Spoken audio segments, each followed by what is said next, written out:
friends, and welcome to episode 167 of The Rewind, a weekly podcast dedicated to keeping its listeners on the cutting edge of the upcoming MMORPG, Pantheon: Rise of the Fallen. If this is your first time here, we are grateful that you took the time to check out what we do. And if it's not your first time here, well, you're cool. That's right, Mr. C. Someone finally called you cool. That's revenge for Monday's Wario comparison. I'm a gonna win. As always, we want to take a moment to thank everyone for listening. We know it's not the greatest podcast on YouTube, but we're so grateful that you've taken the time to listen in your busy week or to join us live on Saturdays at noon Eastern. Your support means the world to us, and if you want to help support the show further, take a second to click the like and subscribe buttons to make that algorithm work for us. Also, we have a Patreon, and if you want to be a part of our show, we have multiple tiers to choose from. There's a raid tier with direct access to us, as well as a cameo in the best part of our show, the top 5, that Draq ruins every week. Lastly, we have an exceptional surprise guest that was so last minute, so unlikely, that we had already planned to do the show without one. But then Draq went all, I'm the boss mode, and told me repeatedly that this was his podcast. And if he wanted a guest, that I needed to go find him one, or he'll replace me like the filthy underling that I am. And so I did. This week, we got our second helping of understanding, positivity, and the only content creator I know with his dignity still intact, our dear friend, RedBeardFlynn. Now, on with the show!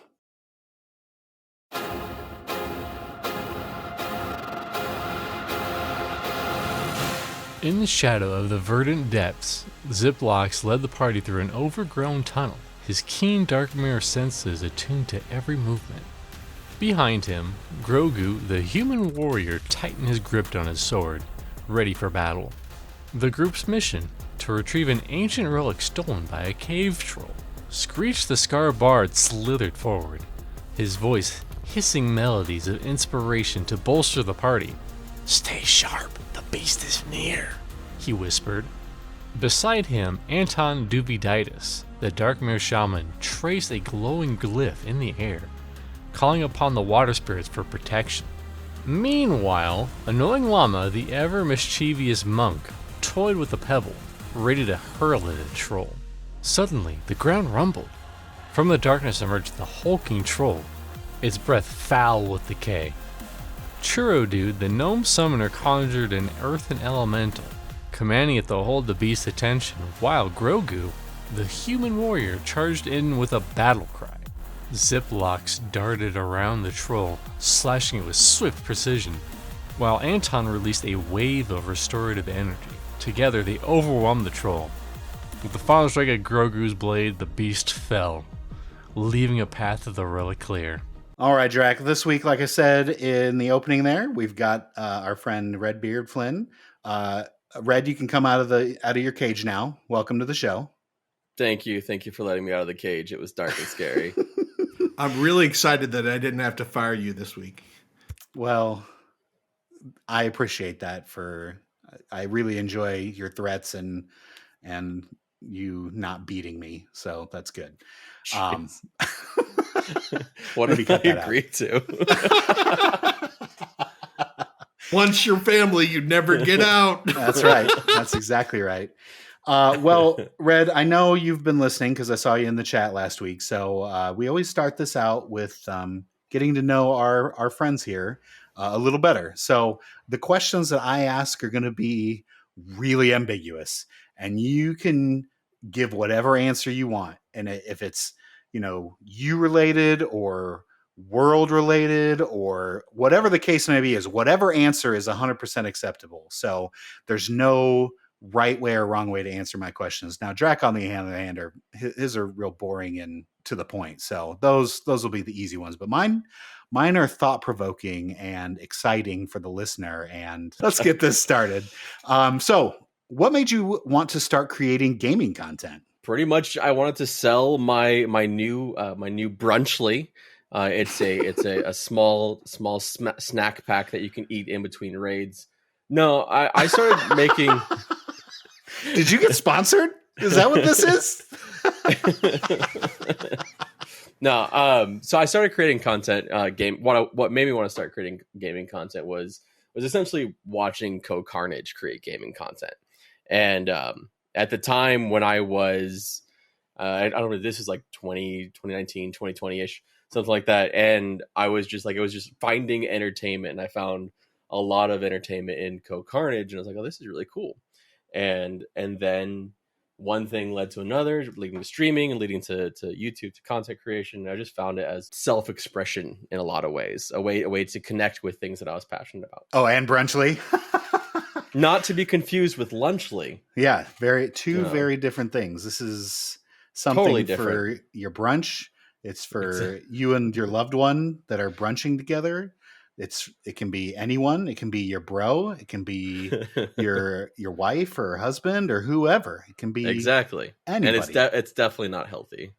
Good. Brunches shouldn't be. It should just be absolute biscuits and gravy with tons of butter on it. And bring on the carbs. Yeah, exactly. Brunch should be carbohydrates all the way. Yep. And fats. Yep. Sprinkle in some fats too. Well, we've been real lucky that we've kind of known you since the beginning. Not the very, very beginning. Oh, that content was so bad. Yeah, I'm glad I missed that. But like when you really first started picking up Steam, I wasn't necessarily with Static Group Live or anything like that, or especially not on the Rewind or anything like that. But I definitely started watching your content because of the collabs with this channel. And then you kind of just blew up, which was awesome. So it's been a treat to watch you kind of snowball like crazy. And now you're a big deal working with Mr. Guybrush and all sorts of awesome people that have big names on the internet. So, your next collab with Co is coming up soon. I can feel it. Yeah, for sure. All right. Question 2. What, in your opinion, is the greatest moment in gaming? Oh, I know. That's a tough question. Well, because I asked the hard-hitting questions here on the Rewind. Well, because there's different ways you can approach it. Yeah, right? Like yeah. You can approach like personal. You can like your personal, and you can give moment. multiple answers. Both Nathan and Manarohan gave multiple answers. So whatever you feel fit. When I was a kid playing EverQuest and getting to be there when the sleeper was first awoken. And even awesome. Like I wasn't raiding, I was just some level, I think I was like level 35 bard in Western or Eastern Wastes, just killing Ulthor, whatever, the walruses and stuff. Yeah, because I wanted the cool looking armor. And I just remember like the zone wide and dying, and it's just like one of those, like I had no idea what was going on. I was very confused, and I was just dead. And like, I didn't raid or anything. I was very casual. I mean, I didn't act like a casual. I played a lot. I was just bad, but that was all of us. Yeah. Even the raiders were bad. They'll yeah, that's true. And it was just like not knowing what was going on, like an event just happening, like while you're there. It was just a crazy moment in my personal gaming history. And I could have gone like more like emotional with, like I made some like lifelong friends and stuff like that. But I figured I figured that was a good gaming moment. Did you get your body back? No. Oh, that's terrible. Yeah. I think seeing Baldur's Gate 3 do so well has been a really great moment in gaming, specifically because of the time we're in, with a lot of especially with a lot of AAA studios focusing on investors and not focusing on developers or gamers. And then you have a studio like Larian, which is actually, technically an indie studio, winning more awards than ever has been won before, with a game that most people didn't really have on the radar until it hit, and it was just a really cool thing. And seeing them stand up for other developers and stuff has been a really, I think that'll be, the further we get away from it, a more lasting and impactful legacy than I think people give credit for. And it's a collective moment, right? Like it's a collective moment from about a year ago till, through now, with all the awards and everything. They're like the new Blizzard / BioWare. They're like the gamers that made good, right? Yeah. Yeah, I mean it's they're really they're advocates for the gaming industry in a lot of ways, and it's great to see. And you know, like they're on the pedestal right now. CD Projekt Red was on the pedestal before then. Blizzard was on the pedestal before that. So, you know, it's a tough spot to be in. Yeah. A lot to So live what- up to. Big shoes Yeah, to fill. exactly. Nobody's Yeah. really managed it that well. So Nope. No. Nope. Always the almighty dollar wins out in the end, but Except for the rewind. The almighty dollar is not taken over for the rewind. oh yeah, it's just our bitterness. All right, enough of those fluff ball questions. Let's get down to the real stuff. When did you start following Pantheon? 2016, I think. I think it was about 2016 or 2017, one of those. I think I looked back at my forum account a while ago to see when I started, and I think it was either 2016 or 2017. And what was the main draw for Pantheon? Like, what was the reason? What drew you into Pantheon as opposed to other MMOs? I was bored of continuing to play EverQuest for years on end. Which, funnily enough, around the time that I discovered Pantheon was actually the time that I really got into EverQuest and raiding and doing more content in EverQuest than I've ever done before, from about 2016 to 2020. About 4 years of like 3-day a week raiding in EverQuest. I feel you on that. Yep. Lived it and burnt out from it. Don't really want to go back. Yeah. Raiding in EverQuest, I am burnt out for the rest of my life, I think. It was great. It was great. Yeah, I got to experience super like fun. 25 expansions.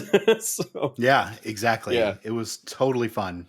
And Yeah. I'm glad that you were there to kind of push me along the way, because there was a good stretch there. It was just like that Schlog 70 where it's just not good. yeah, that's fair. That's And fair. you're just making 1,000 different alts and getting them all up to 70, and then finally it rolls out and you start really gaining some levels and a ton of AAs. I think Yeah. the AA grind was the burnout for me. It was yeah, just too many, especially if you play a hybrid. Ugh, it's too Yeah. much. yeah. Our number one short on the channel, which has thousands of views, is the short about how everybody quits EverQuest at least 3 times, and you haven't really you can't really walk away from EverQuest unless you've quit at least 3 times. So. It's true. I think that's. I mean, I think that. I mean, I still log in to EverQuest. You know, I don't do much. I just solo things badly, but yeah. I still log in. What about other MMOs? What are your other favorite MMOs? Oh, there's been a lot. of them. This is only a 2-hour show. I gotta say, Star Wars Galaxies. That was one of the best MMOs I ever played. Ultima Online, of course. Believe it or not, Shadowbane for a PvP MMO. World of Warcraft. I had a lot of fun at different times in that game. There's a lot. There's honestly a lot of MMOs that have been good over the years that I've really enjoyed. What is your race class combo for Pantheon and for your main, and why? Well, I'm very close to being able to actually do this. That's the Darkmer Necromancer. Just weeks And- away. Yeah, like the Necromancer, getting to play it recently is like, yeah, this is the class I want to play. It's, you know, I like the dot focus. I like some of the CC stuff that they have. I like how they've done techniques and stuff with it, with the Necromancer. And then, but the reason, like what drew me to it before playing it was always like the class fantasy of it, the you know, the Necromancer, the undead pets, that kind of stuff. I loved Necromancer in EverQuest, and until they add a Berserker class in Pantheon, Necromancer is going to be my favorite. What's your favorite MMORPG story?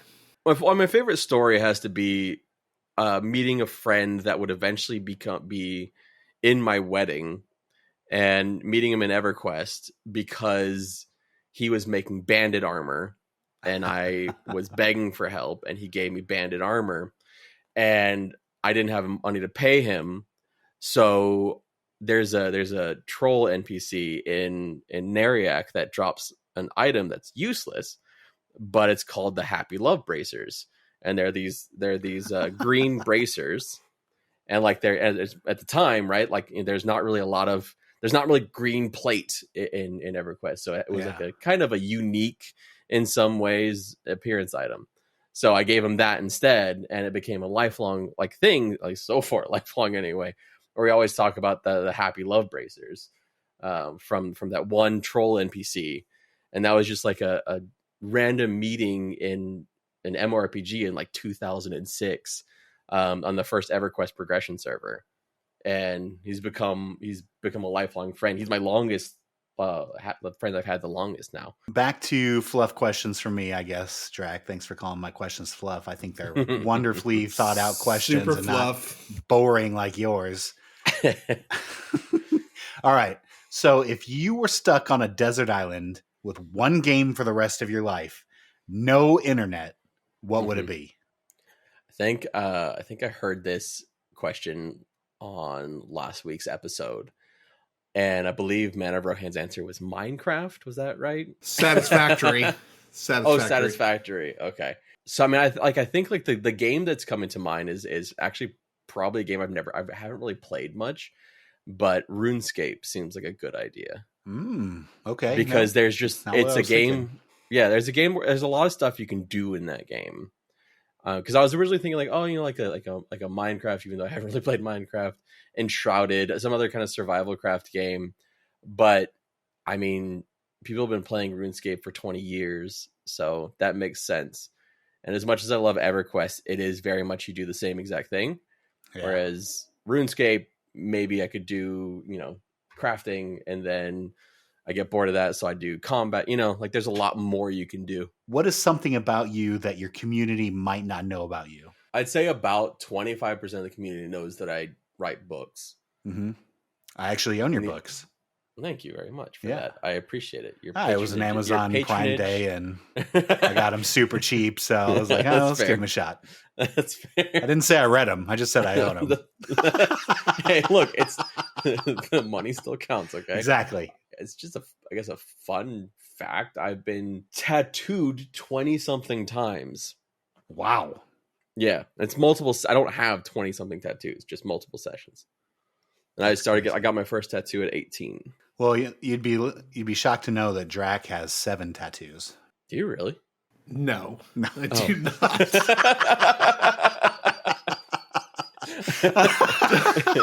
Dymlos just likes to throw that in there, just spice things up. Oh, that's amazing. Oh no! I also have a ponytail. If you listen to Nathan Napalm, so yeah, there you true. Go. 7 tats and a ponytail. That's our Draq. Lastly, we hope that you use this to promote your channel, this platform here. And so if you could just describe what types of content you do for people that may have not seen your videos before. Sure. So I make MMO and RPG content. I have an MMO channel and an RPG channel because, you know, people like different things. And basically I try and cover news. I say my opinions because I'm very, very opinionated, and I try to stay positive because there's enough bullshit negativity, but at the same time hope you're on it. hope that at least, you know, some people will laugh at a little joke here and there. I don't, you know, that's basically it. Just try to be entertaining in the MMO and RPG space. I always am very excited to see when that pops up in my feed that I've got a new RBF video to watch. Thank you. Yeah, no, it's always you and I have a very similar sense of humor that we get quirky things. Fair. Yeah, That's fair. Yeah, I'm all about it. So, and I think a lot of people are too. I mean, that's why you've, you know, kind of snowballed out of nowhere. So, I think people have picked up on that and really appreciate what you bring to the table. So go check him out, people. Draq will do something professional and put that in the comments below. So just click on that. Something professional. Something professional. Wow. So I expect nothing but professionalism when I come here. Professionalism on the After Dark has turned into anything that's even remotely technical. That's professional. Oh, you could put a link stretch in a YouTube video? That's professional. Very, very loosely worded. Look, when we use the word professional. I expect to have a QR code with a link to my channel up on screen when he'll do it. He can do it. Maybe. I don't know. Can you do QR codes? Yeah, I can do a QR code. Let's make it happen. All right. That's the test. This is the test, right? All right, I'm putting it in the notes. Here we go. This week in Visionary Realms News and Notes.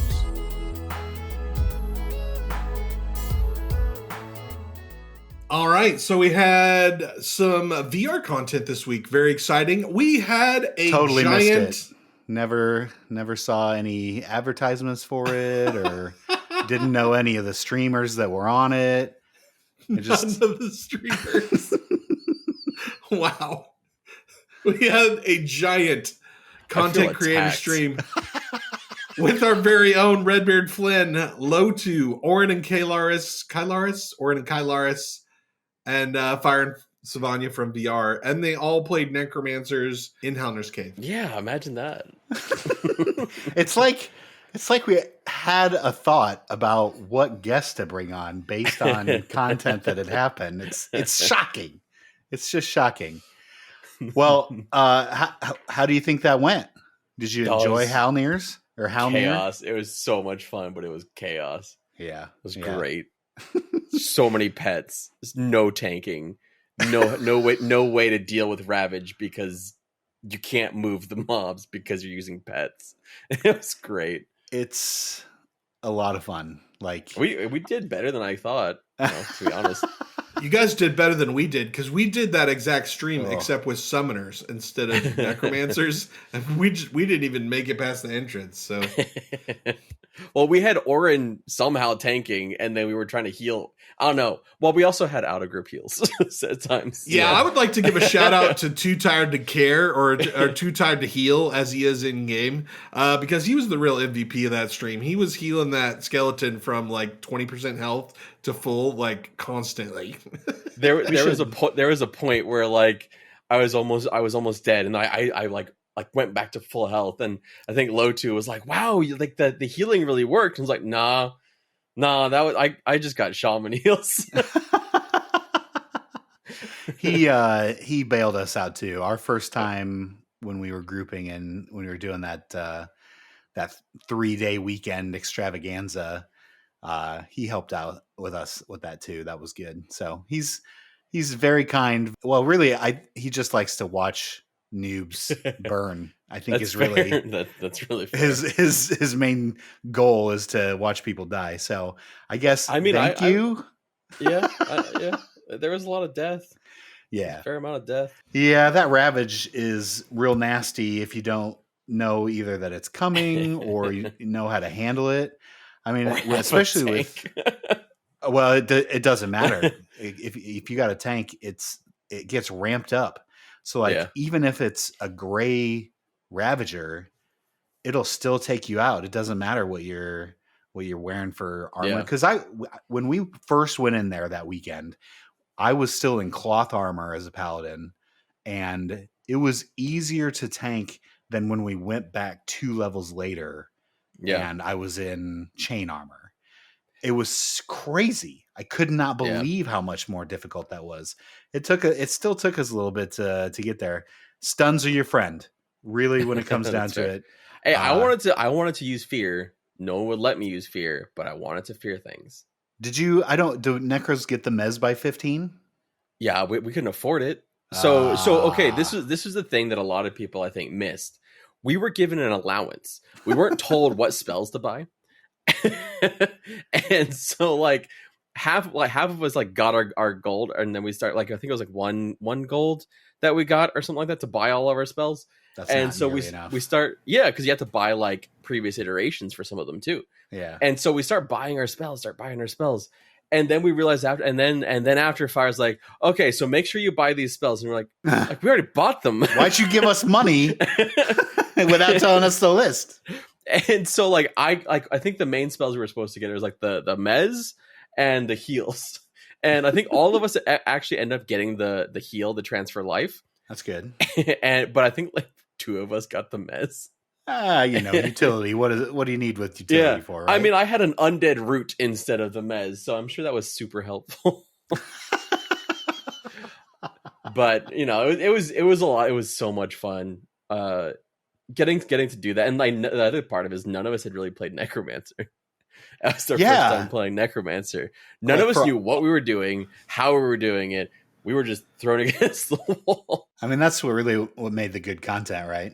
And we all de-leveled. We all lost. Not a single one of us gained experience. That Oh my goodness, that's crazy. We all lost experience. We all went in as level 15 and we left as level 14. I mean, that's Hell Near Cave for you right there. Yes, that pretty much just exactly sums it up. It doesn't help when the developer ports you over to something and kills you to end the stream. Well, that's just funny. That's true. It wasn't the most epic gameplay stream ever, but it was fun. I was on it. It's never gonna be. I did like the part at the end where they warped you around and showed you stuff. There was stuff in there that I had never seen before. So dude, I got jump scared. Yeah. I got jump scared by a freaking dragon. I was not expecting that. I wonder where that is. I have no idea where that is. I don't know either, but that's freaking cool. That's our goal for until EA is. Yeah, we want to get there before EA. We definitely want to see that dragon before EA hits. So we're gonna be working on that. Any final thoughts on the stream, Redbeard? Just that it was. I mean, it was really interesting and fun in a lot of ways. I think it was one of the things that there's been a hot topic around Hell Near Cave since it released. Is it too hard? Is it something that's going to be, something where like people actually want to do it, especially when they added in the death penalty? And I think the jury is still out on definitely if it's too hard, if the reward is enough, if how the death penalty is working out. But I think that's kind of the point of why early access is a good idea, because we got to expand the number of people playing to be more than all of us old jaded people. That was a good showcase, not a showcase for the zone, but a showcase of chaos can still be fun. I think it's something we lose sight in a lot with the argument of like, is it too difficult or whatever. It's okay to be bad. It's okay to be, just to lose experience, to wipe, to fail, to flail around. Not everything has to be the best way. You can create memories by being bad. I think that's how like most of my memories are made in games. So I think it was a good view that way. That was a bit different than some streams in the past, which have been more curated, that have been more, I mainly think of like the co-streams or like the Hive Mind streams, it's actual progress. You're not seeing the chaos as much. You're just seeing the progress because it's a bunch of devs that knew what they were doing. This was not that. There's a lot more chaos. There's a lot more failure in this, and I think it was fun in that way. It was just a good time, and I'm honored to have been part of it. It's crazy to think that a couple of years ago I was watching these dev streams thinking that's the coolest thing ever. I wish I could do that. So I was tasked with watching your stream while Draq was tasked with watching Lotu's stream, and I just really enjoyed you just like shushing your audience. Shh, don't tell anybody that I climbed the wall, audience. Shush. I laughed for quite some time. It took a while to figure it out. I thought it was great. What's next is we have a graphic, a roadmap. How many years have we been asking for a roadmap? And we have a roadmap. I'm actually really excited about this. Mm-hmm. I'm glad they put it out. I think I would have rather had dates rather than the lines. Too bad. Across months. You get your roadmap and you'll like it. For a roadmap, that's pretty standard though. Like you generally don't have dates on these. You have general areas. I mean, most of the time it's like Q1, Q2, Q3, Q4. Yeah, that's true. So this is probably even more dialed in than most. All right, that's fair. I'm not going to nitpick this too much. I think it's great. I think it looks nice. Wait, there are dates. Well done. There are dates, Draq. Look down at the bottom. There are some dates. Yeah, down at the bottom. I see November 8th, December 1st. Yeah, I mean, there's a few dates in there. It's fine. I think it's good. Overall, I think it's great. But this is. I'm glad that to see all this stuff on a list. if you want to put it on a website, or if you want to, whatever, however you want to go about announcing this to the world, it could be in a PDF file for all I care, and just list it out on. That's kind of what the production tracker was, right? Like the production tracker was kind of that. This is more of a for the public thing, whereas the production tracker was more for the diehard community, I think. It's fine. We know this stuff is coming. I'm being as positive as I possibly can be on all this stuff.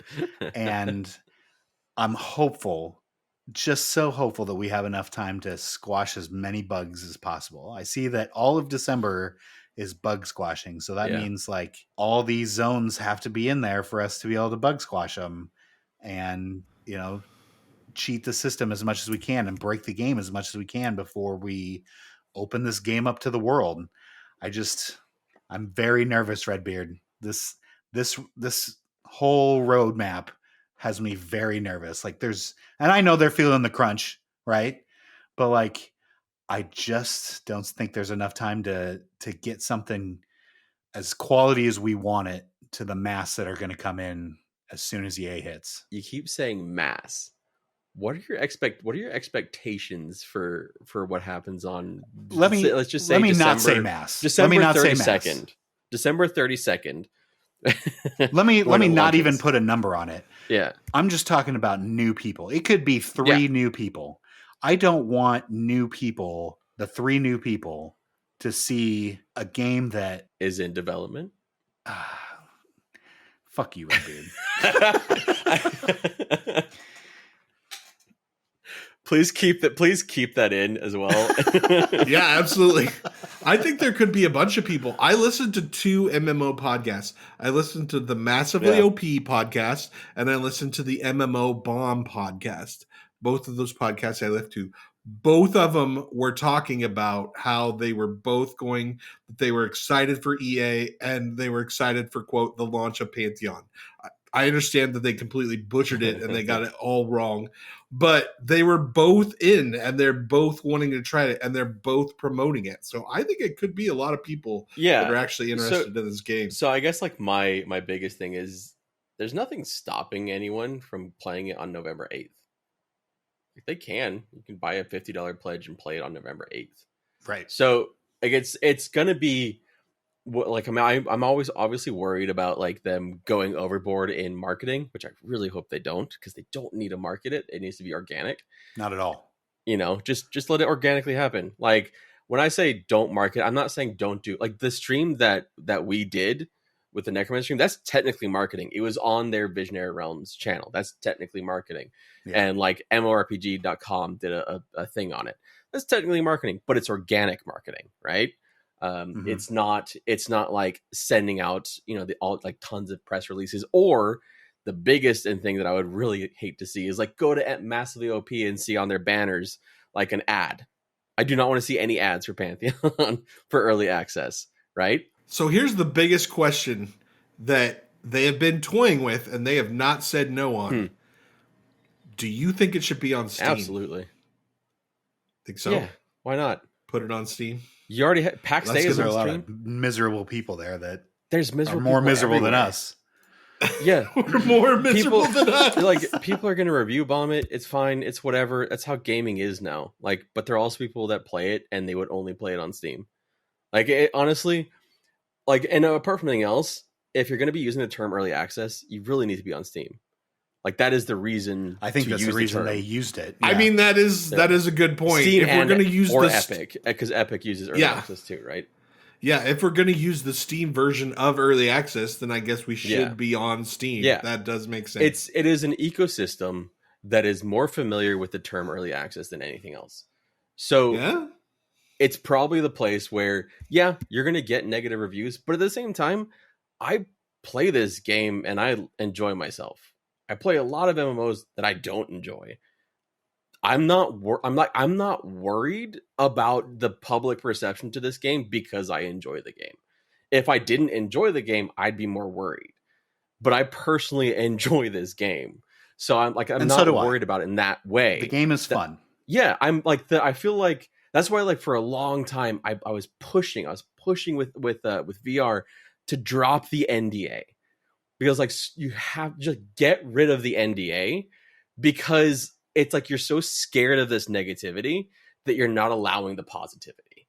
You're not allowing the game to stand up on its own. And I think as soon as they drop the NDA, a lot of things start to change. There's a lot more positivity coming in because they were 100%. seeing things. When you're hiding it, it feels you create a vacuum that allows people to say whatever. You create red meat for the YouTuber who wants to make negative content because they can say it's a scam, it's never going to be real, it's not a real game, whatever. When you just let people play, it's not that big a deal, because like, oh, maybe they like it, maybe they don't, maybe they leave a review, maybe they don't. You know, it's I don't think it's going to go and be like, oh, overwhelmingly negative. I think we'll probably sit at mixed, which is fine for an MMO. I could be completely wrong. If it could be mixed, that would be amazing. I think that'd be great. Yeah, I think. I mean, the thing is, I think that's a win. The thing is, you're probably going to get some people that come in like, and they die to the first thing, and like, this game sucks, it's too hard. You'll get that negative review. But you'll also, and good, I think get those, out. Yeah, I think those, I think those type of reviews are going to be more of the negative reviews than the it's an incomplete game. It says early access on it, you know, and I think, and all those reviews also say early access review when you look at them. So I'm not super worried about it. Could be completely wrong, but I'm not. I hope you are 100% right, RedBeardFlynn. Yeah. You know what? As you were saying this, I was thinking about myself. Man, Redbeard makes me sound so stupid, like a old curmudgeon-y, and I think I may have figured it out. Yeah, not necessarily. Well, scared for Pantheon, right? Yeah, like I'm scared not scared because you care. Scared because you care. Yeah, it's like my little baby. Yeah, Pantheon's like my little baby boy, yeah. and I want to see it succeed so badly to the point where I can't. And I guess maybe because I've never had children, maybe I've not been able to pass this part of my life where you let things go because that's how they fly, right?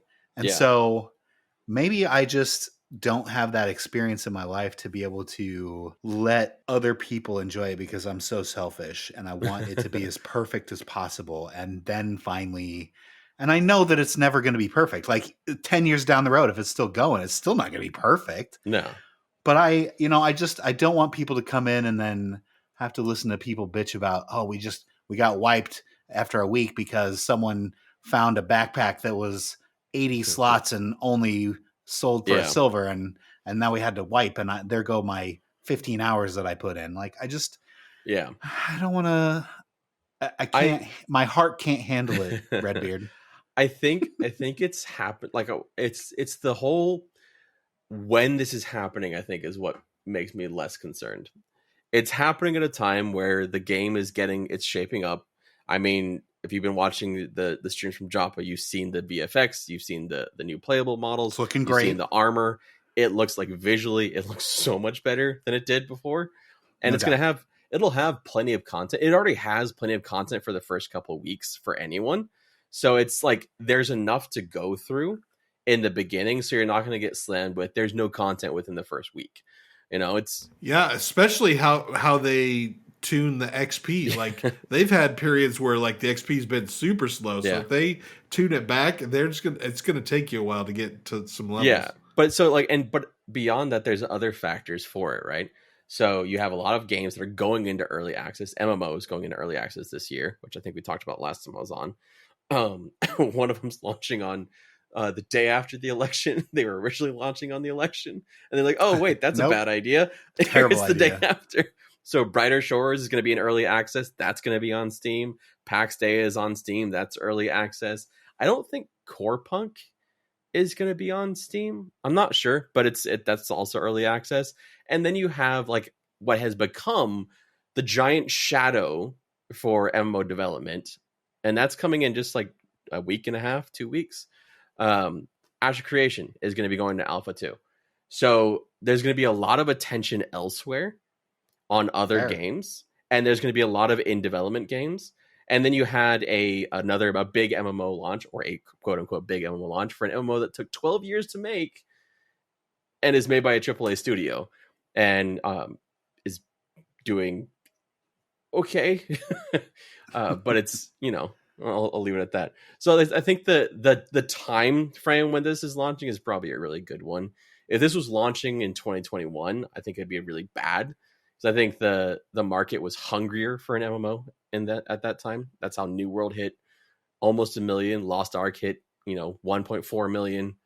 I think the market is cooled off a little bit, where a game like Pantheon can launch into early access and go kind of quietly in early access and keep developing and keep getting positive momentum and build on that momentum over the next couple of years, most likely.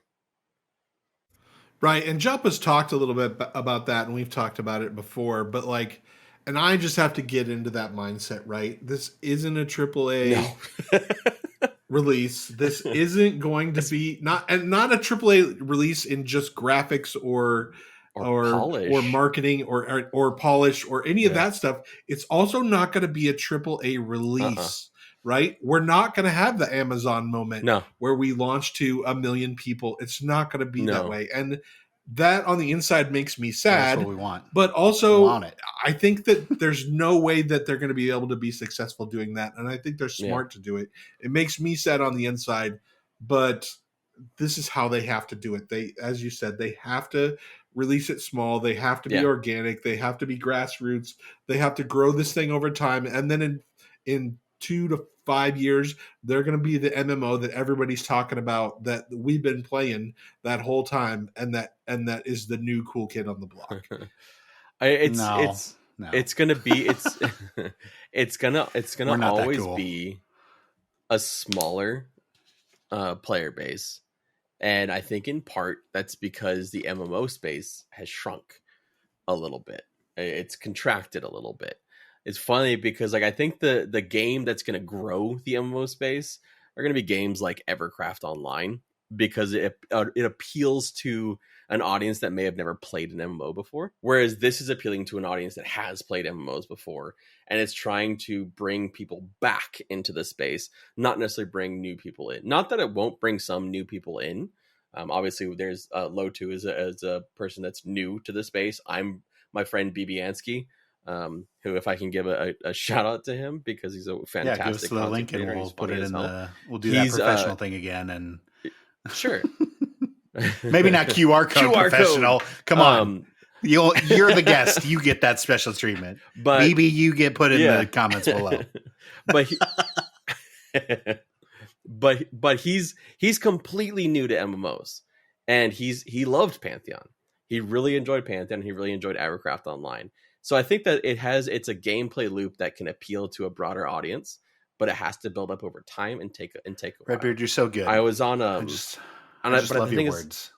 Well, I think it's it's not even just limited to this. I was on there's something, a collab that's going to be coming out in the future, and I was talking a little bit about Ash Creation. And honestly, I think that there's some expectations on Ash Creation that are going to come crashing down a little bit.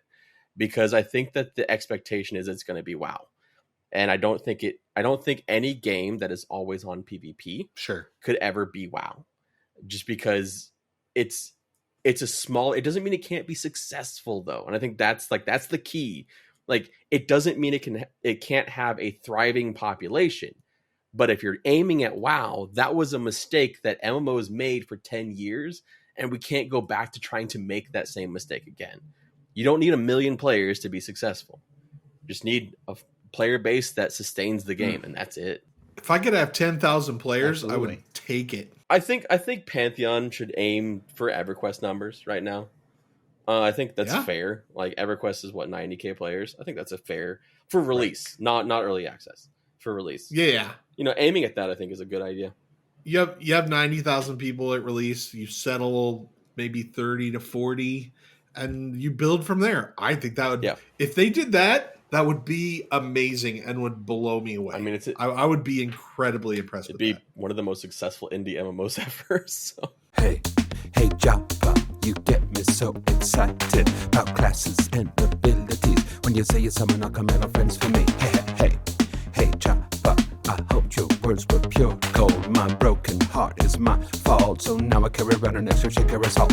Hey, Joppa. Joppa. All right. Well, we had one stream this week, just one. What? After 700 last time? I know, it was crazy, but just one stream this week. But we had a little bit of controversy on the Discord. The Discord What? got a little riled up this week. They're a little spicy. Joppa brought up the fact that stats are not actually doing anything for you right now, except for strength. Strength is the only stat that's actually working. I think we secretly always knew that was the case. Yeah. Like for those that actually played it and like got stat gear, like, you just don't see much of a difference. And now, like people that play like us, we don't have the DPS meters, but there are people that have those meters in place, and they said there was no difference. So we kind of always suspected it. I've got a disturbing reality for y'all. Please. Stats in EverQuest still don't do anything. What? At least agility, charisma. Oh, sure. Yeah. Dexterity. Oh my goodness. Well, we did a segment many years ago on the show, like the EQ rumors. Yeah, the EQ rumors with we always thought, charisma like, and Mez and Charm. Negative charisma helps Yeah. with fear. Oh my goodness, we're still getting comments on that video, Redbeard. People are Really? still That's arguing hilarious. about charisma and Mez and charisma and Charm. That's called quality content right That's there. amazing. And it's fine. We're still playing. We're still able to progress, and it levels is what matters. It's not the stats. So So all that to say, Joppa has come out and said that the plan right now could be changed, not set in stone, but the plan right now is that he doesn't think that when you level up that you're going to get stats, that you're going to have your race. It's going to have base stats. And then the only way that you're going to get stats is through gear. And then so that way they'll be able to balance the power of the gear, and they won't have to get like, plus 50 stamina and plus 500 strength and, all the crazy numbers. They're just going to have simple +1, +2, +3s, +5s for the really good stuff. Like it's going to be small stat increases that you're going to feel, and that you're not going to get any stats leveling up. What do you think about that for an MMO? I thought it was an interesting take. Like, I think so, EverQuest, you don't gain stats as you level up, but other games you do. I don't think there's a wrong way to do it. The big thing is if you don't have stats as you level up, that does put a lot more impetus on the itemization. And so itemization becomes much more important and much more impactful, which can be good and bad, right? So it really all just depends on balancing it. I think it was also mentioned at one point, potentially like doing the kind of like what I would consider the D&D way of, like assigning your stat points, but every couple levels. And I like that approach because it gives you levels to aim for. But I don't know. It's one of those things. I'm not super stressed about it either way. I think it'll work itself out because it has worked itself out in different games either way. They just got to do better if they're going to do it the way with no stats as you level up than EverQuest did in EverQuest Classic. EverQuest Classic had a bunch of junk gear, like gear that didn't do anything. And you can't have junk gear if you're doing it like this. And you got to have more item gear, more gear with stats if you're putting it this way, or you have to like really weight the stats heavily. It's one way or the other. Like it has to really feel impactful with every stat point, or it has to be a little bit more obtainable, at least in my opinion. Well, I think they're going to have junk gear from 1 to 10, maybe 1 to up to 20. Like you're not going to have, nothing has stats really, very minimal. So if we're not gaining stuff from 1 to 20, it's not going to feel great.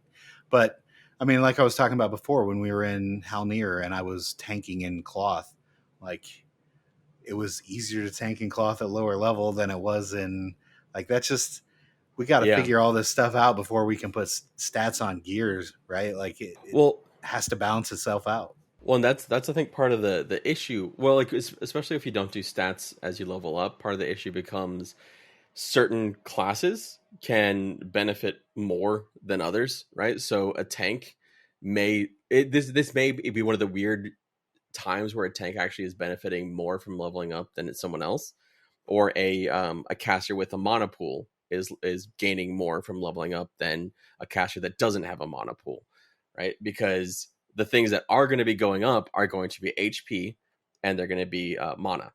So a tank that, or a class that isn't using mana isn't gaining as they level up, but a wizard will gain as they level up. A necromancer will gain as they level up. So I think that's something that has to be considered, that there's these secondary ways that players are gaining power. But the other parts of this, which, I mean, one of it is not going to be in for early, or at least the beginning of early access, is mastery. So mastery is a way of player power as you level up. It's an important part of player power as you level up. And then, which I really liked mastery when it was in. I'm sad it's not in anymore. And I'm like waiting for it to come back.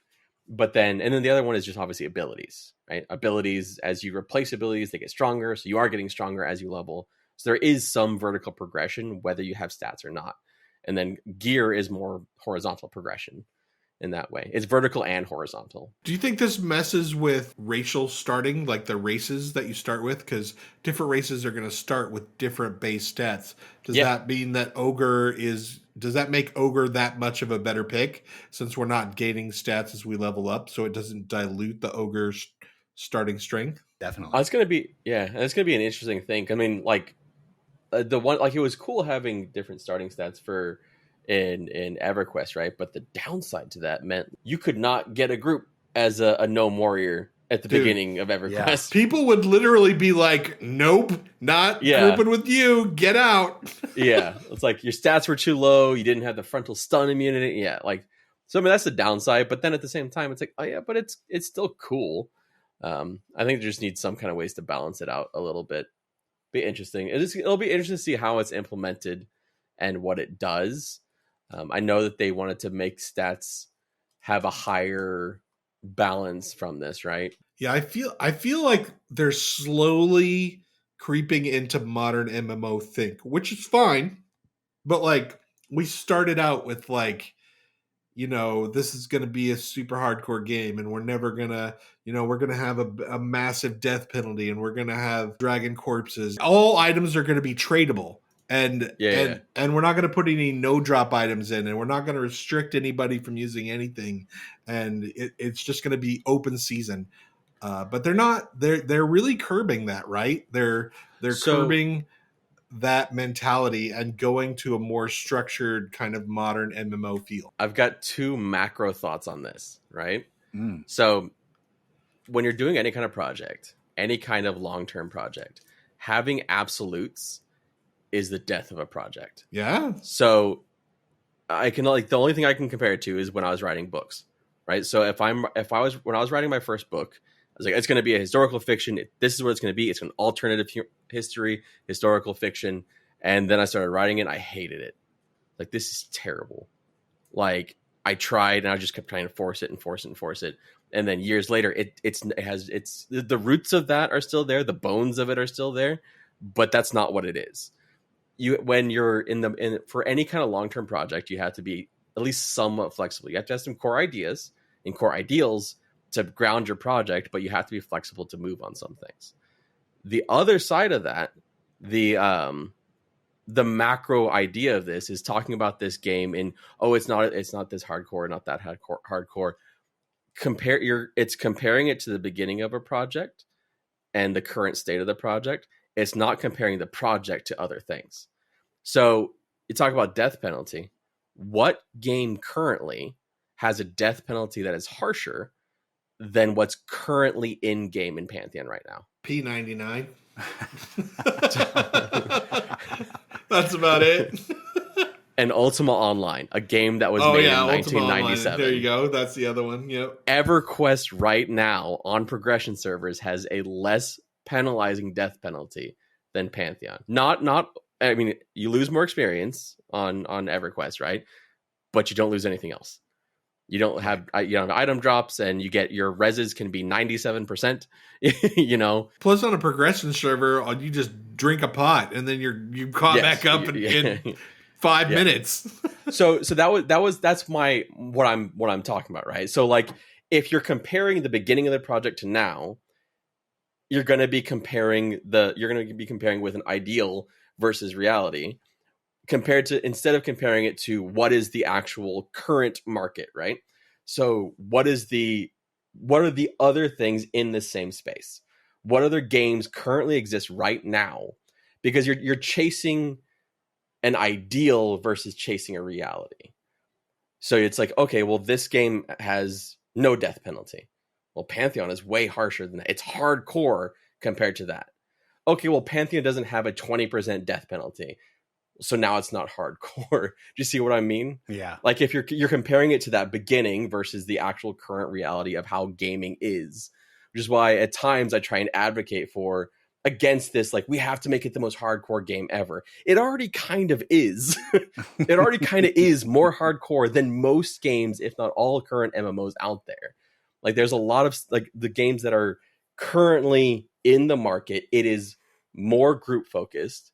It is more more level grind focused. It is more difficulty focused and more punishing than those current games. Solid points. Probably fair.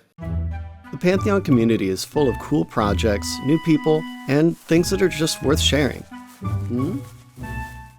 What's this over here? Look at that.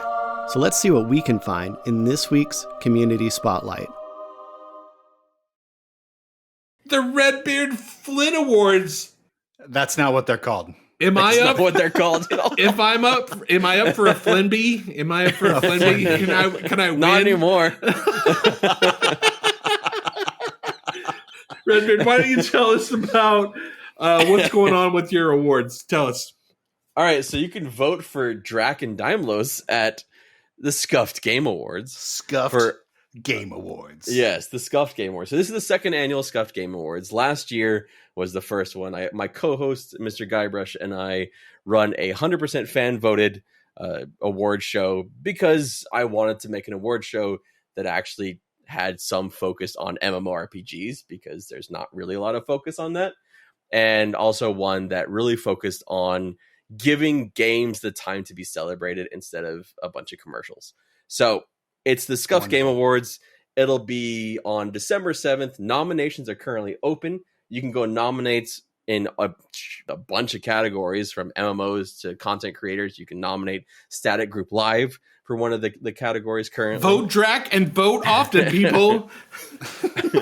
What if our listeners did want to go on said website, which is now posted below in the comments because we're professionals? Yeah, I actually bought a website. I hate money, apparently. What category would Draq and I fit in? So, greatest podcast about Pantheon Rise of the Fallen? Is that a technically Static Group Live would qualify for the Hidden Gem Creator. That's us. Or the MMORPG or RPG Creator of the Year. So one of those categories is a little more competitive. It's a little more competitive. We don't have a chance at that one. Although Nathan won that last time, right? Maybe we could get all Nathan's people. Well, yeah. to So vote see, for and us. so this is the other thing. I haven't really announced this anywhere else. I don't think. Maybe I briefly did on Twitter, but I will be giving a cash award. Like I did last year. Nathan got a cash award for winning last year. Whoa, there's use cash? This changes everything. Draq, get all your family to vote. The Hidden Gem will get an award. Rising Star Creator will get an award. And the MMORPG or RPG Creator, most likely because it's going to be a bigger creator, I will be donating to a charity in of their choice, of their choosing. Oh, that's awesome. Yeah. That's very awesome. Red, if you could just even if we don't get nominated, just kind of fit us in there somewhere.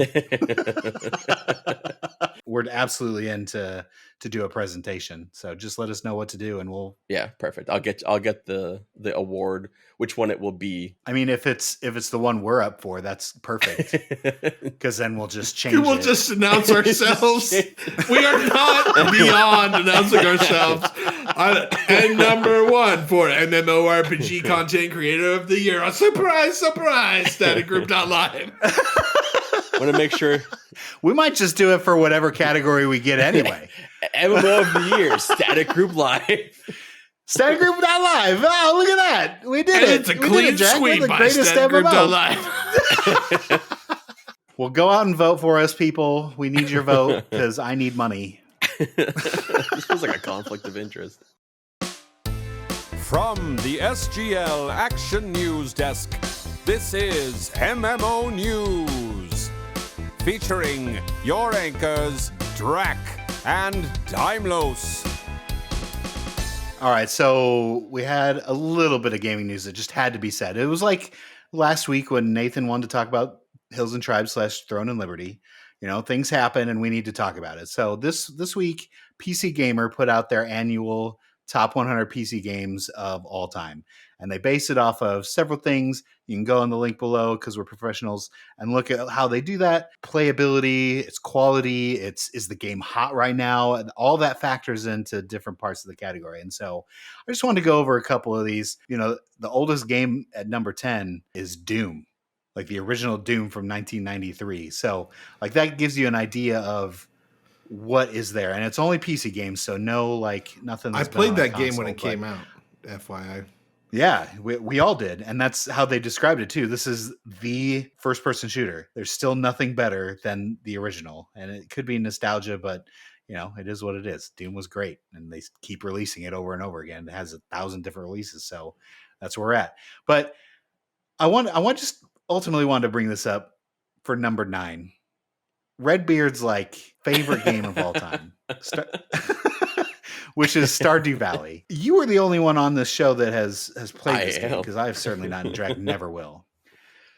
Do you really think that this belongs at number 9? Oh yeah, yeah. Really? It's good. So it's a game that is going. It is a game. It is a game. It appeals to a broad group of people. It's crazy because it's a single developer, right? It's a one developer game. But it's a very expansive game. It is huge. You can play it forever. It's a game where you can play it for combat, you can play it for RPG elements, you can play it for building, for farming sim. It's a very broad game, and it's a cultural. It's as big a cultural thing as probably even almost Minecraft at this point, and it's one of those. Which is also on the list at number 4. It's a huge game.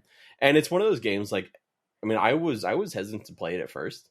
And then when I started playing, I was like, damn, this is actually a lot of fun. I'm bad at it. Damn it. I just don't want to play this game. But now I'm going to have to. But some highlights on here. The new game, Balatro, which is a card game, if you've not played this. It's like a form of poker that is a rogue-like. How you've mixed rogue-like and cards is beyond me. Played that, but it's very interesting. It's an interesting format of a game. Like you basically buy different type of Joker cards and they do things and you just have to kind of match cards like a card game, like a typical card game. It's interesting. I only just recently learned about this game. Obviously it's a new game this year, but like another streamer who I watch a lot of decided to play this. So that's the only reason I even know that this game exists is because he decided to play a little bit of it. I've heard great things about it. Well, it's interesting too because it's one of the only non-RPGs in this top 10 list. 7 of the top 10 games are RPGs, as they should be. I agree. And and especially because it's PC games. Yeah. So if you look through this whole list of all 100, like it's just pretty much all, some sort of RPG role-playing element to it. Yeah. And that's just what PC gamers want. I would just like to say that the number 1 game, Baldur's Gate 3, we kind of called this back in March with our RPG March Madness. I mean, the Pantheon Static Group Live community is the bellwether for what is popular in the RPG scene. We totally called this. Oh, Draq, you're so delusional all the time. I don't wanna be a top 40 hit. I don't wanna be sweet 16. You say top 10, but I tell your friend that it's only top 5 for me. 1, 2, 3, top 5. Top five, top five, top five. Okay. All right. So this is my new favorite bumper. I know I said the Joppa Says bumper was my favorite bumper, but actually it's this top 5 one is the best one. So good job, man, Rohan. I think they're all my favorite. He did such a great job with it. Maybe we should do a top 5 of Mana Rohan bumpers. Oh, that would be so hard. I think you should do that. Red, I don't know if you have this written down somewhere or anything like that. I Perfect. did. Perfect. Well, you remember how it goes. We're going to do Draq, then myself, and then you, right? And Yeah. we're going to go round robin. Yep. Okay. Sweet. Hopefully All right, your list is better than Dymlos's. Luckily, every week I dominate this list and just destroy Dymlos. Did you listen to this part of the episode last week, Red? I did not. Please feel free to go back and listen to the absolute stink bomb that was Draq's list. It was absolute trash. Listen, I rallied. That's all I have to say. No, about you that. didn't. I No, you rallied. didn't. You shit the bed right off the bat, and that was it. All right. Well, for this week, number 5, we have Luigi. Luigi for me is a new entry because I have played Luigi's Mansion with my youngest daughter, and we have played it from the very beginning to the very end. We just beat it like a month ago, and it's her very first game that she's ever beaten, ever. And so daddy-daughter bonding. It was the perfect cute moment. She came over after it got done and she gave me a big hug, and it was like this amazing dad moment. Aww. So just on all that, Luigi gets a number 5 on the top 5 for me. Good job, Luigi. That's so sweet and wholesome. I almost feel bad about my 5th one now. Dymlos, you're up.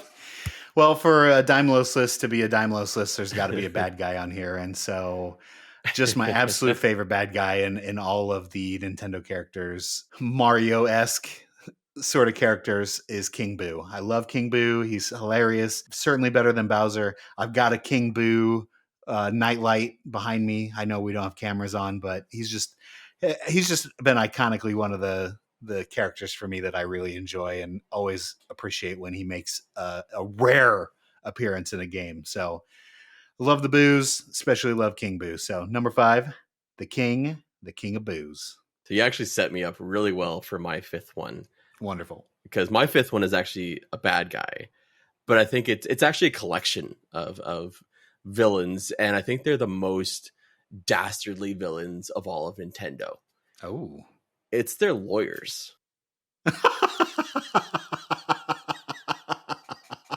Wait, hang on 1 second. There's what is this?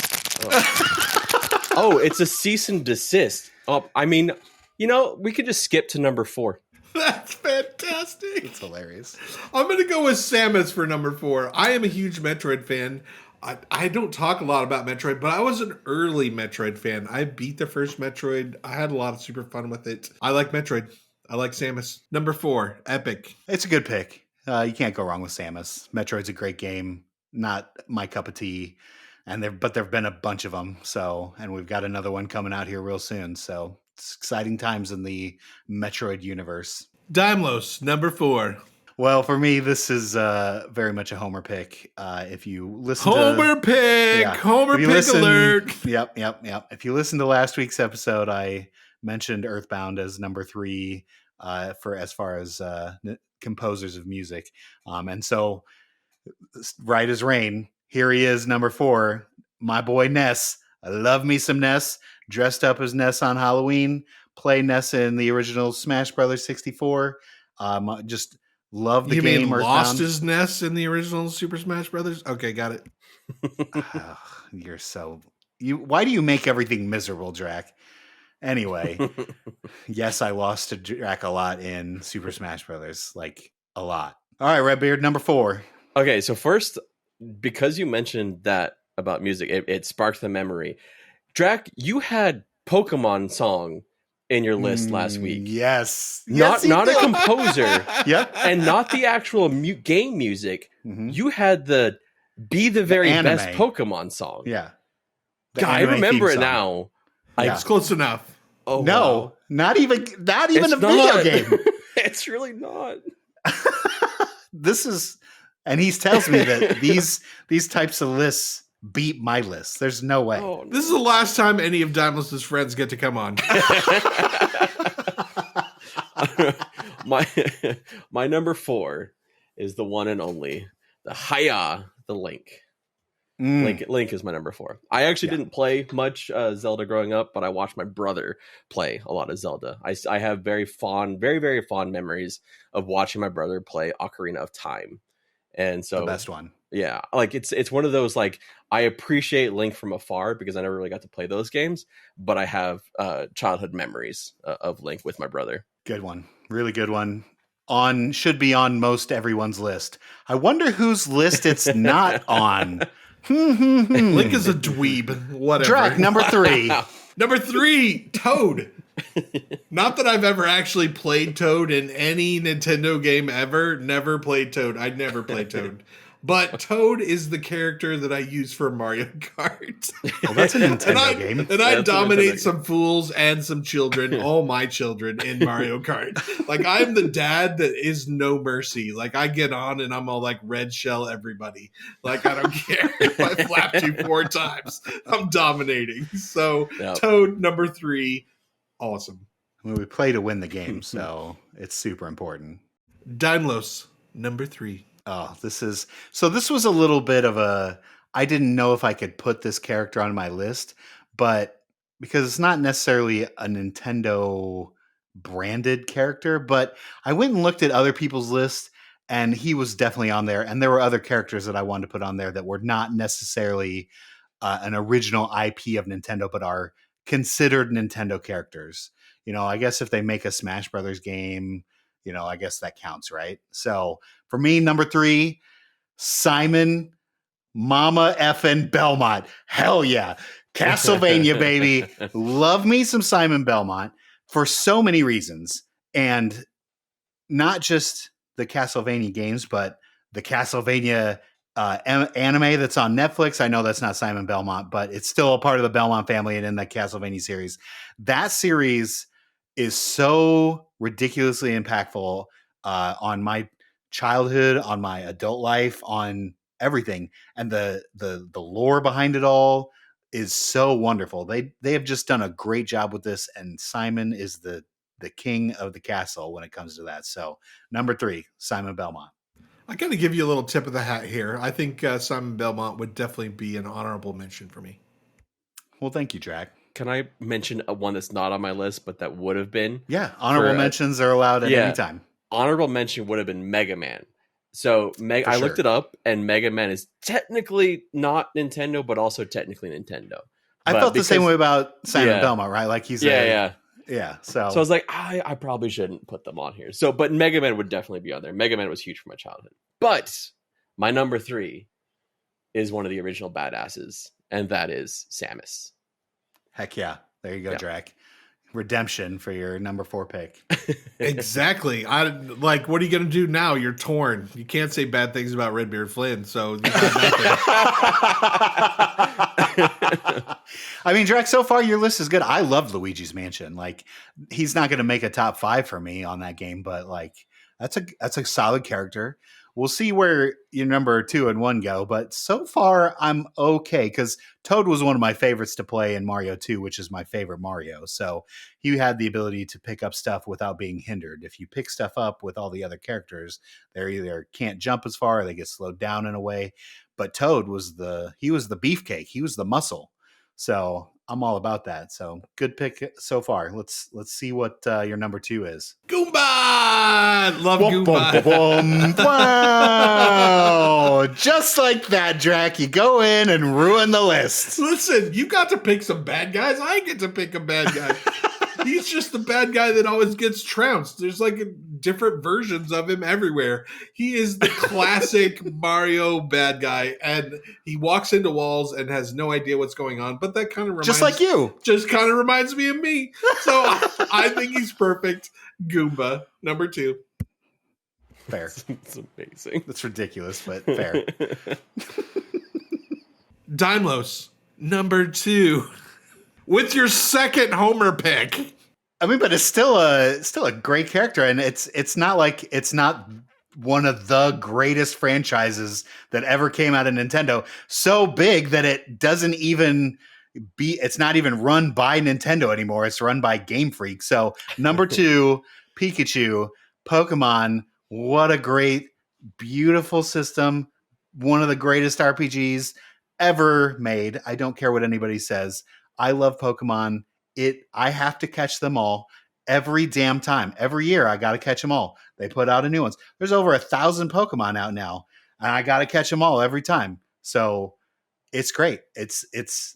For Pikachu to not be on, I mean, he's not my favorite Pokemon of all time, but like he's the icon. Right. Yeah. Right. You gotta, he's on that list. He has to be on that list. If he's not in the top 5, I don't know what to tell you about your list. You literally have no idea what Nintendo does. So number 2, Pikachu. Will you be catching them all in the upcoming TCG on mobile at the end of October?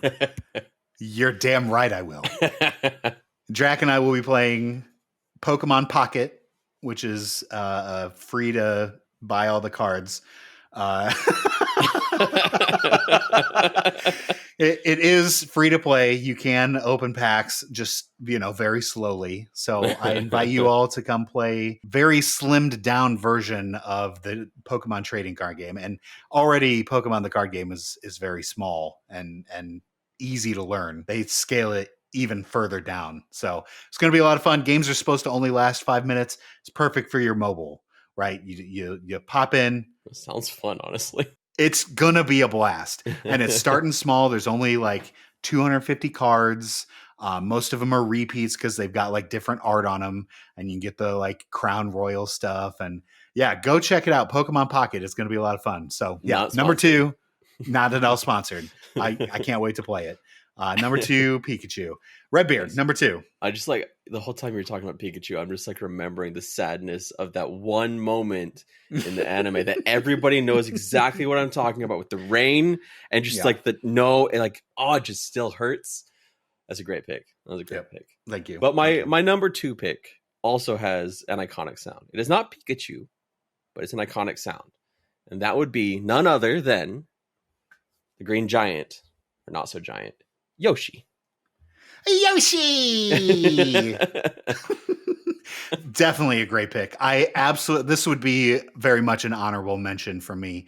Yoshi like kind of changed Mario for the first time, right? Other than Mario 2, which was just Doki Doki Land, right? Like that doesn't count because it was a dream. But like this changed the gameplay up forever.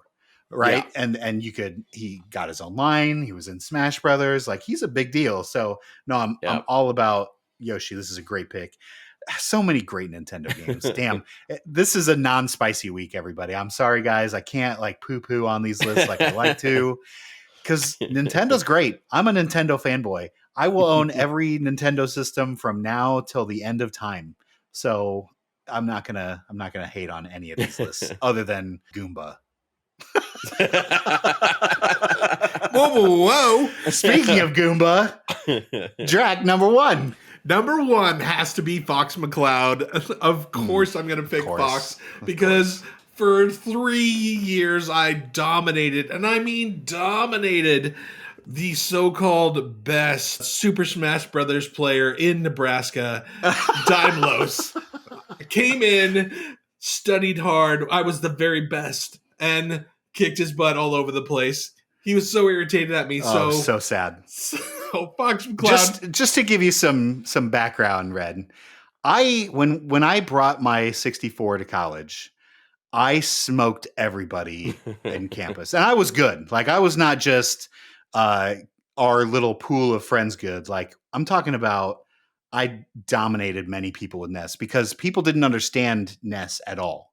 Like they didn't get that his throw was broken as shit. And then after the second that I got you where you had no ground underneath you and I could jump off almost all the way off the screen, knock you into the ground, and then PK Fire or PK Thunder myself back on every time, like it was tough to beat me. But Draq figured out a way. He climbed, he scratched and climbed. He got dominated by me for a long time. And then finally, he just started beating me all the time. And it was just, he learned my gameplay. and he learned how to take me down, and it was super frustrating. I hate him for it, and I hate Fox McCloud for it. One of the greatest moments of my gaming history. I'm just Number one, Fox just- McCloud. I'm just sad we didn't get a do a barrel roll as a quote for this.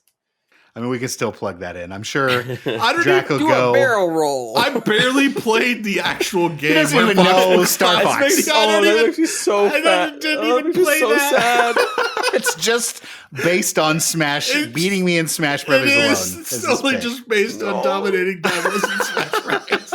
That makes it so much worse. I know. This is Draq's list. Andros has ordered us to take you down. Dymlos, number one. the GOAT, Link. There is no greater Nintendo character except in Smash Brothers. He was awful in Smash 64. He had a sword. But he couldn't jump back. He was terrible. Like, his moves were sad and pathetic. No one ever played Link, and if you did, I thought poorly of you. Because you put yourself at such a disadvantage. But how many great, like, not even just good games, but great games has this man been in? He has saved Hyrule so many times. Zelda, you better be giving him as many kisses as he wants. Excuse me, princess. You give that man a kiss anytime he wants to. And so he's the GOAT. We already talked about it, Ocarina of Time. Honestly, I'm slightly ready to change my vote on which is the best Zelda game of all time. It's still currently Ocarina of Time, and only because I still have yet to play Twilight Princess. But I have watched a ton of speed runs and actual plays, gearing myself up to play this game because I completely missed it.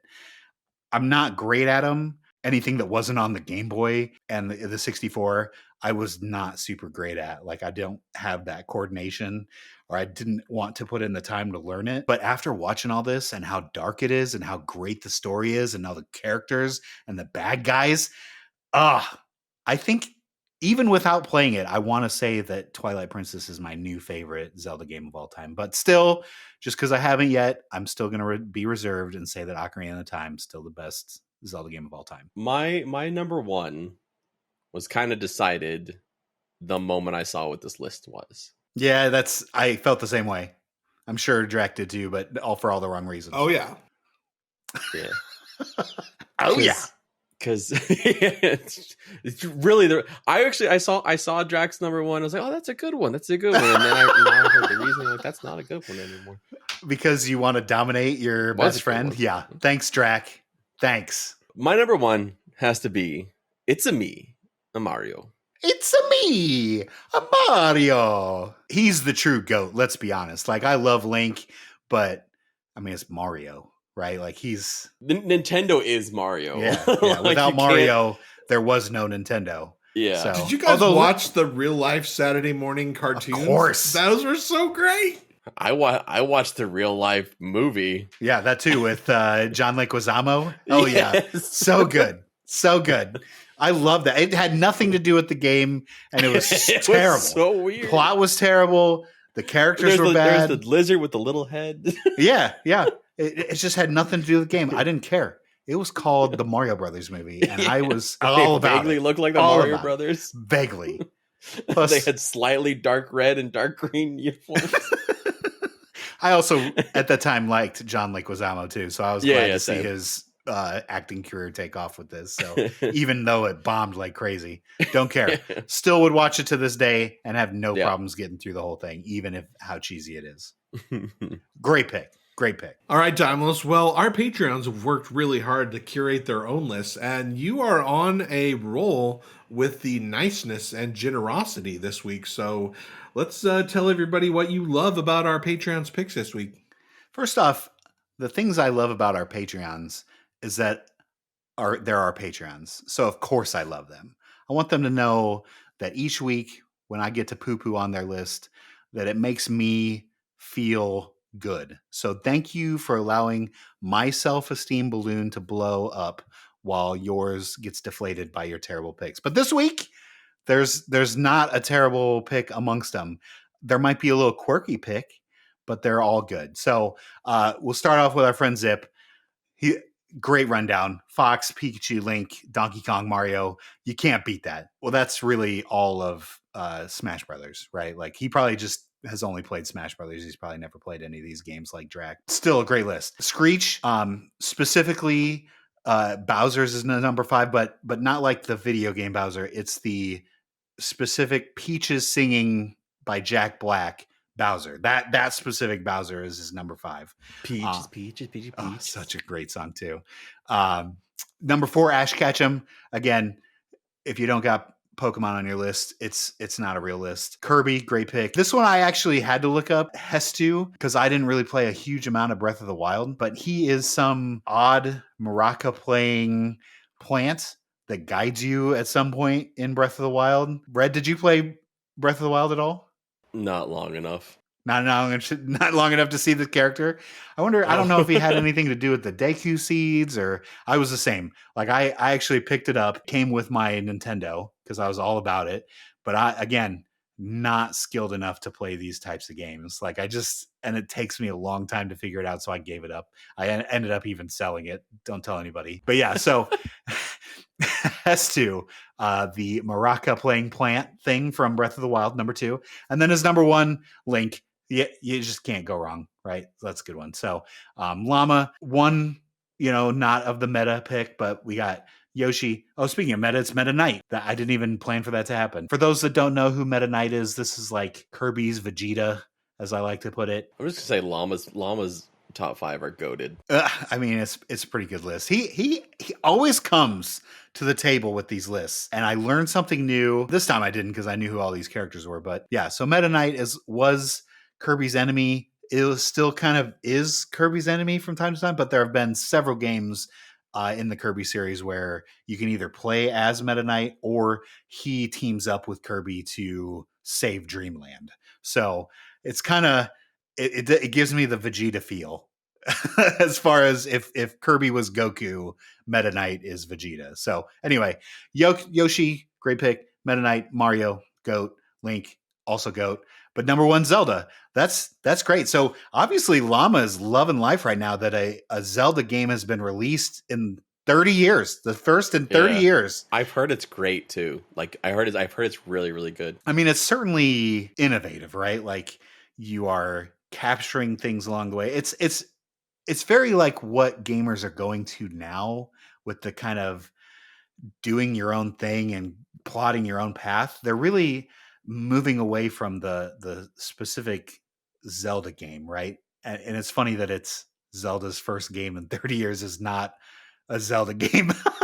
Well, that's kind of what like Breath of the Wild and Tears of the Kingdom were like, right? There are some people that don't really care for this, but yeah, it's super fun. It's great for all ages, which is what Nintendo's all about. Like this is a perfect Nintendo game. Anyway, great number 1 pick, Llama. I appreciate you giving Zelda some representation on this list. It's good. Samus can't be the only female on this list, so. But Samus is just badass. Wait, Word. Samus was a female?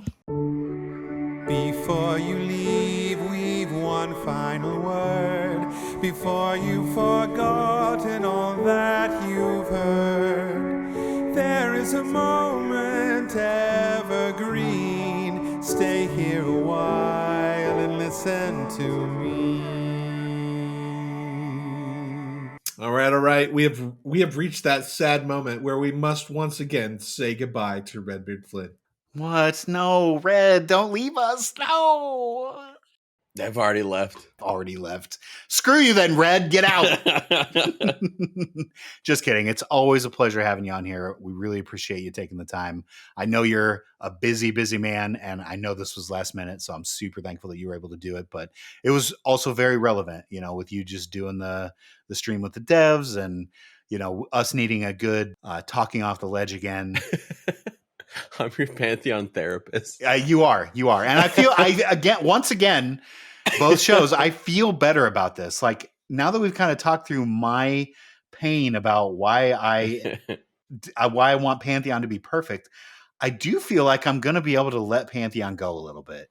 Not that I'm not going to play it, but in the fact that I'm going to let it spread its wings and fly and not let it out of the nest. Yeah, if yeah. it plants on the ground, it plants on the ground. plants on the ground. I'll still be playing it, so it's not a big deal. So it is what it is. But thank you. Maybe next week we can get into your childhood issues. It'll be great. No, we are definitely not doing that. I don't get paid enough for that. Exactly. All right, RedBeardFlynn, you get the last word. Word.